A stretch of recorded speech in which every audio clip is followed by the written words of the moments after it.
राजू एक सीधा सादा आदमी था जो एक छोटे से गांव में अपनी बीवी सीता के साथ रहता था। वो मेहनती था, दिन भर खेतों में काम करता और शाम को थका हुआ घर लौटता। लेकिन उसकी सारी मेहनत के बावजूद पैसों की तंगी हमेशा उनके घर का मसला बनी रहती थी।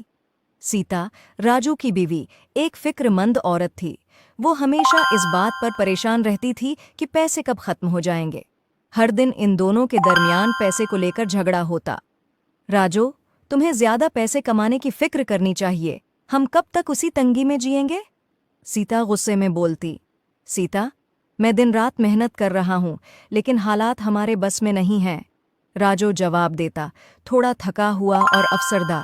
एक दिन सीता खेतों में जा रही थी और चलते चलते अचानक सीता का पांव किसी सख्त चीज से टकराया। उसने नीचे देखा तो वहां एक पत्थर रास्ते में पड़ा था।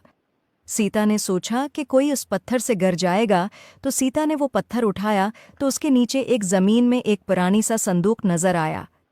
तजस्सुस में सीता ने संदूक खींचकर बाहर निकाला और खोलकर देखा तो हैरत ज़दा रह गई। संदूक में एक खूबसूरत सुनहरे रंग का लिबास था, जिस पर कीमती मोती और सितारे जुड़े हुए थे। लिबास पर एक अजीब सी चमक थी, जैसे वो जादुई हो।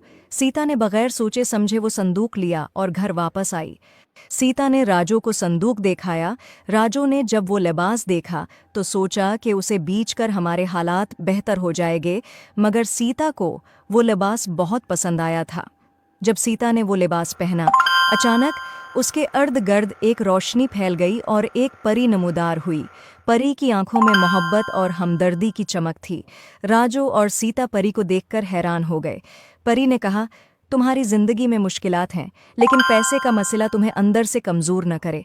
तुम्हारे दिल में जो मोहब्बत और भरोसा है, वही तुम्हारी सच्ची दौलत है।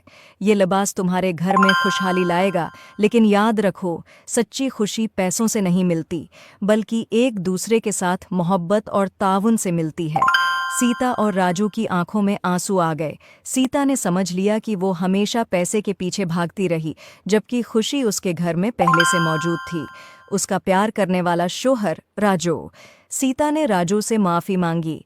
मुझे माफ़ कर दो राजू, मैंने पैसों की फिक्र में तुम्हारी मेहनत और मोहब्बत को नज़रअंदाज किया। हमें मिलकर खुशी से जीना चाहिए, चाहे हमारे पास कितने ही पैसे क्यों ना हों।